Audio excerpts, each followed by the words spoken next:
Okay, go ahead. Good morning. My name is Susan Torchia, and I've been working as the TLC Nurse Case Manager for Central Vermont. This has included the counties of Washington, Orange, and Lamoille. It's a pleasure for me to do this. I can't stress enough the importance role that caregivers play in being our eyes and ears out in the field. You're the ones who know what's happening, and we depend on you. Please know that your efforts are always appreciated. Today our topic of discussion is the establishment and maintenance of appropriate professional boundaries by caregivers in the homes of their clients and also in facilities. Generally speaking, boundaries are the limits put in place to keep the connections between people safe. To keep the connections between people safe. First, I have to tell you that professional boundary issues exist wherever there are professionals. This covers a rather broad range of people and places, doesn't it?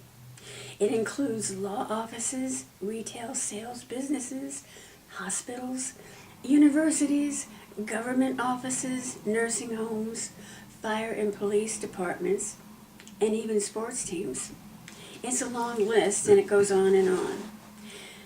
However, with regard to professional boundaries as they relate to home care, the definition that I've seen most often, and the one I like, is that it is the mutually understood, unspoken physical and emotional limits of the relationship between a caregiver and their patient.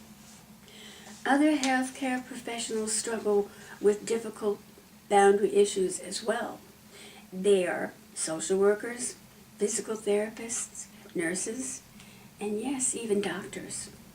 At one time or another, each has been confronted by confused and frustrated patient that has just misunderstood something that was said and taken it out of context.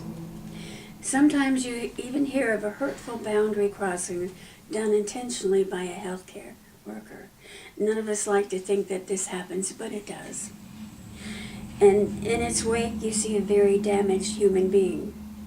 If you ever come across this kind of behavior in the field by anyone who is one of our caregivers or another, please tell a TLC supervisor.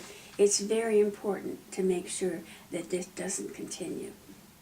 The goal of this educational presentation is for the audience to gain a basic understanding of what is meant by professional boundaries, the types most problematic when crossed, the warning signs, and how to stay in bounds.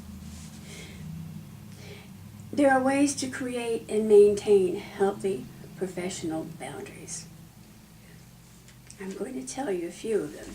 At your initial meet and greet visit with the client, establish a clear understanding and agreement regarding your role as a caregiver, your schedule, and how you may be reached through the TLC office. 2. When a boundary issue or a warning sign appears, discuss it with the patient immediately. Be sensitive to their feelings when you do this, and emphasize the importance of your commitment to maintaining healthy boundaries. 3. Self-disclosure. If you decide to say something personal about yourself, make sure the information is somehow related to the patient's goals. Too much personal sharing keeps the ball in your court and might confuse them. 4. Be aware of possible miscommunication. How a patient interprets your words and actions might not match what you're trying to convey. Try frequently clarifying your role and the boundaries. Ask the client to repeat back what you said to make sure that they understood correctly. Encourage them to ask questions. 5. When you have questions or concerns regarding boundaries, particularly when they're affecting your ability to give objective, compassionate care, please don't hesitate to talk to your supervisor. they're always a good source of help. 6. If you're working with a team of service providers, remember to promote and role model positive, open communication and respectful sharing of information. Remember that none of you can do all things and be everything to your patient. So, how are boundaries crossed? Well, I wrote some things down here, but you can't see them, so I'm going to read from this, and maybe, I do have a little diagram I wanted to show you. First of all, boundaries and how they're crossed. Sharing personal information about yourself. It's tempting, especially if you spend a lot of time alone and isolated with your client and or their family. If the focus is more on your problems, the patient may take on those worries in addition to their own. That's a heavy burden for them already. So, to stay in bounds, don't share information because you need to talk or to help you feel better. Remember that your relationship with your client has to be therapeutic, not social. 2. Not seeing behavior as symptomatic. A caregiver's personal emotional responses may cause them to lose sight of their roles or miss important information from a patient. Stay in bounds. Remember that a client's behavior may be a result of a disease or a disorder. Read the care plan. Ask yourself if you can help them communicate or react more effectively. Stay in bounds. 3. Nicknames and endearments. Some patients may find being called honey and sweetie to be comforting. Others might be offended. What to do? Avoid using those terms. Ask them how they would like to be addressed. Remember, the way you address a client indicates your level of professionalism. Stay in bounds. Touch. This is a powerful tool. It can be healing and comforting, or it can be confusing, hurtful, and unwelcome. Ask them if they would be comfortable with your touch. Let's say in the form of rubbing lotion on their hands, shoulders, arms. Use touch only when it serves the needs of your patient. Stay in bounds. Some of you know that I've been a massage therapist for 26 years. I've even shown several of you some simple techniques to ease the stiffness or pain in your clients' shoulders, necks, and calves. Remember to always get your client's consent and your supervisor's permission. Don't ever do it on your own. Do be shown how and understand what the contraindications are with certain diagnoses. 5. Unprofessional demeanor. Demeanor includes your appearance, tone, and volume of voice, your speech patterns, body language, etc. Personal and professional demeanor may be different. Loud voices or fast talking may frighten or confuse someone. Good personal hygiene is a top priority due to the close proximity of clients. Professional attire sends a positive message to the patient and to their families. Profanity, off-color jokes, or racial slurs are never okay and should not ever be voiced. Your body language and facial expression speak volumes to the patient and their families. Stay in bounds. Secrets. Secrets between you and a client are different than patient confidentiality. Confidential information is what other team members share in order to provide continuity of care. Keeping personal secrets between you and your patient crosses role boundaries and can hurt a client. And for this, you have to don't keep personal or health-related secrets with the patient, because you have to always let your supervisor know and report any changes in their condition. And if you have a secret about that, it can really cause great danger to the patient. You have to report any changes. Stay in bounds. 7, over-involvement. Oh, now I can use my, let's see if I can get my little thing here. Is it the next one up? Yeah. You can't see it, but it's the zone of helpfulness. And in the middle, it's the helpful therapeutic zone. On the left, you see, it'll say over-involved. On the right, it says under-involved. And what you want to do is stay in the middle. And you do that by having healthy, supportive boundaries. And I'm going to get into what the consequences of having poor boundaries would be in either of these cases there.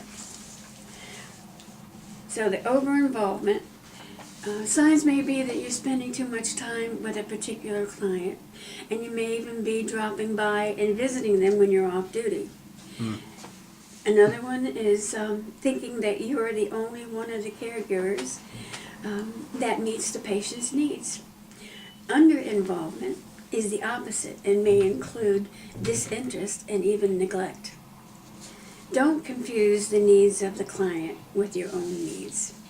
Ask yourself this: are you becoming overly involved with the client's life? If so, talk about these feelings with your supervisor. Treat each client with the same quality of care and attention, and treat none like they're your favorite.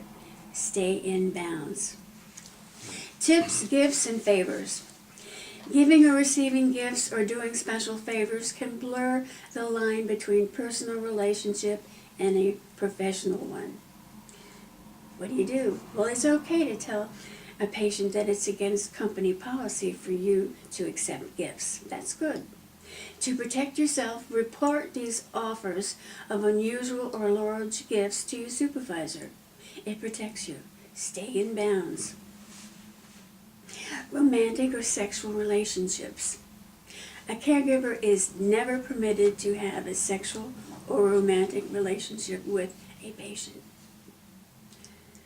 Discourage flirting or suggestive behavior by your client. If it's a patient with dementia, be careful and kind, redirecting them to an activity that they enjoy. Don't make a big deal out of it unless there's a threat of physical force. In that case, leave the home, sit in your car, and call TLC immediately.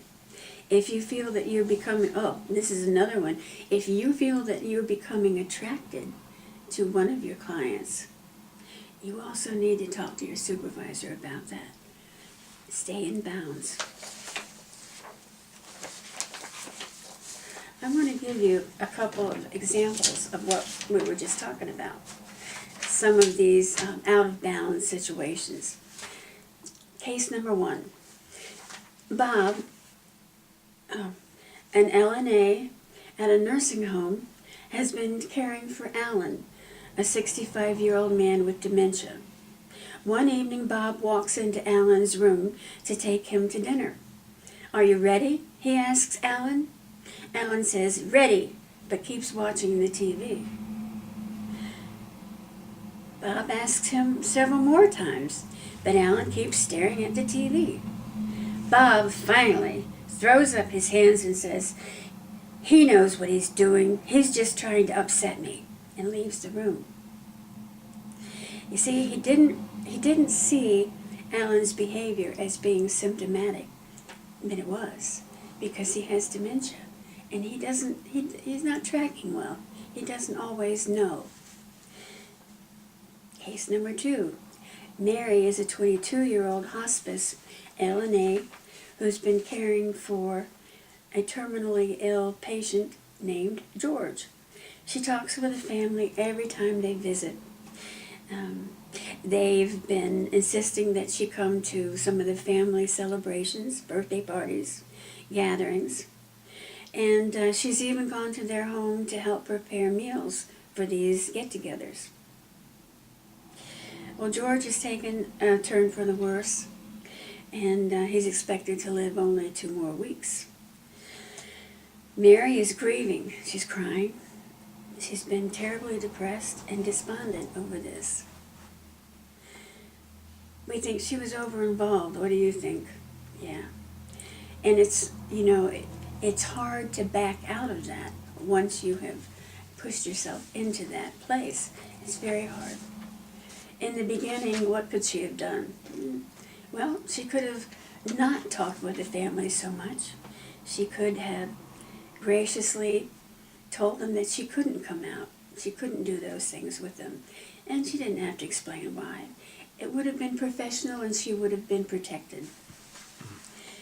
Case number 3. Harry is a 32-year-old father of 2 children, of whom he has custody. Mohammed is an 85-year-old man with COPD. Harry has so many problems that he has trouble focusing on what Mohammed's needs are. Harry is in the middle of a bitter divorce. He has financial problems, and he may lose his home. Well, Mohammed is a very good listener, and he's very generous.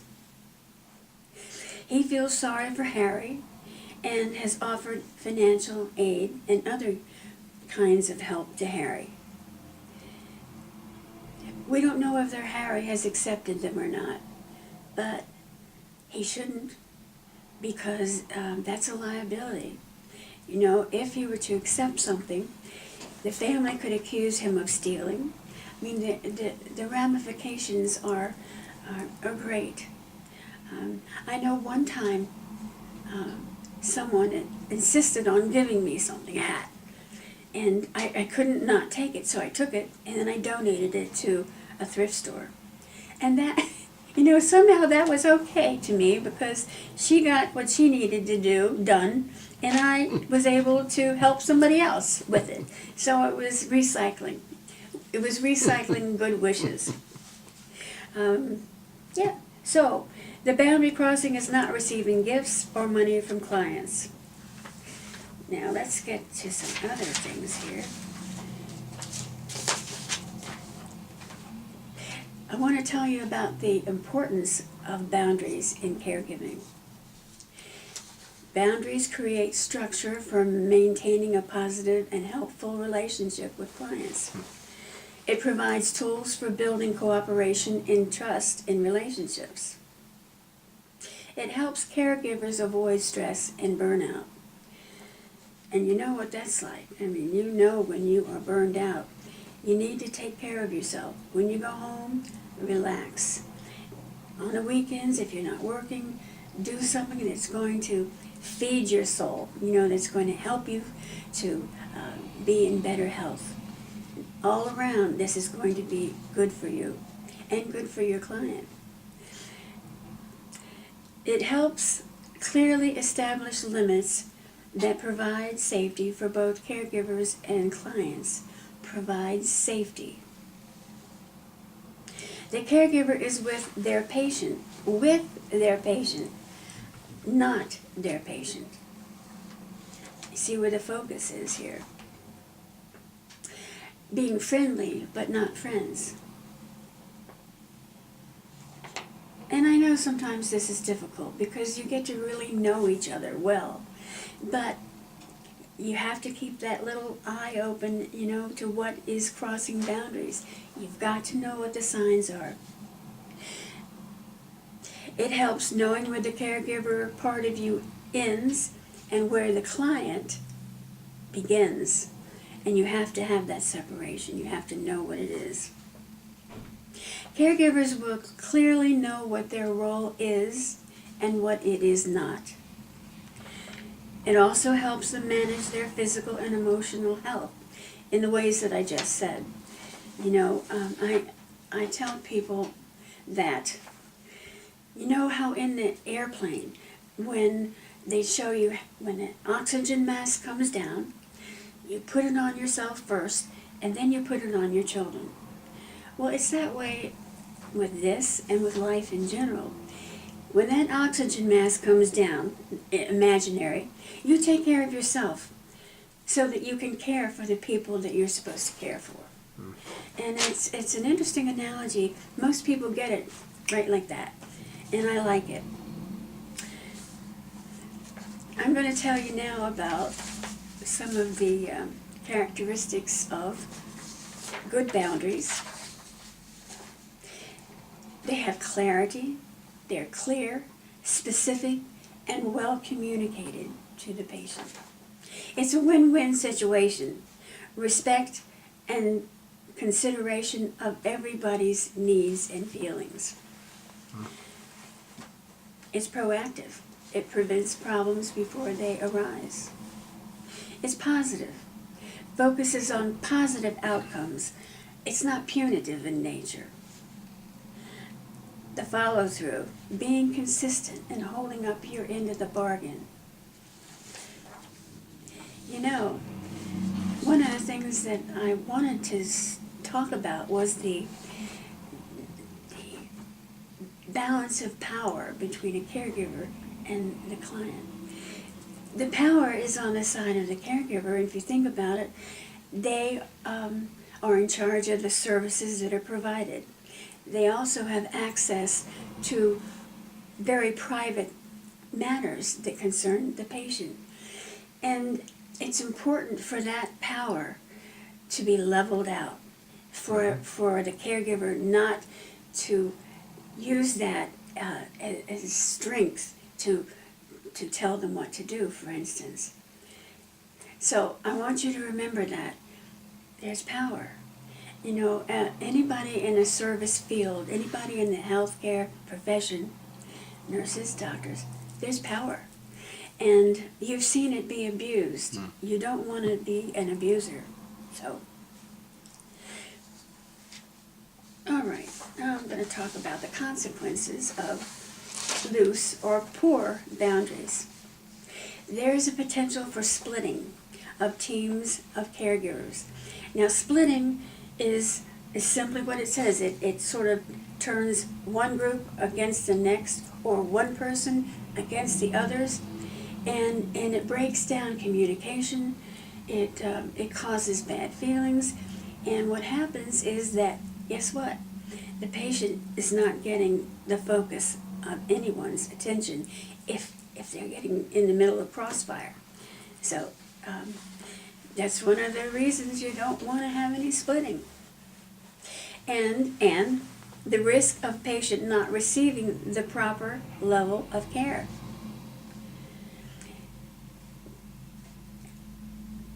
Loose boundaries. The care may not be helpful. The care that is provided may not be what they need because the boundary situation is poor. The patient may feel betrayed, abandoned, or poorly soothed. Sure, if you have crossed a boundary, and they think that you have divulged one of your secrets, you know, they're not going to trust you. They're going to, and they're going to it'll be traumatic for them. So you have to be aware of that. And also, the caregiver may act in an unethical fashion. I hate to say that, but it can happen. And again, if you see anybody that works for TLC in the field behaving in a way that is not the way our providers care, and it's not the behavior that we want them to have, please let someone know. Don't just pass it by. It's important. Well, and I just said it, the caregiver and or the patient may be emotionally traumatized or in physical danger. It's very important to remember that. You know, it's we don't always go to these places. I understand that some of these ideas are upsetting, and they're upsetting to me too. But I know that all the caregivers, all the people that work for TLC in any capacity have the patient's well-being at heart and first. And that's the way we like it. I'm trying to see if there was anything else here that I was going to say, and I think that was it. And I thank you for listening to me. I hope this has been a presentation which you have understood and enjoyed. And I will see if I can get a really hard test. Oh, maybe it'll be an open book test for you to do online or something. Thank you very much.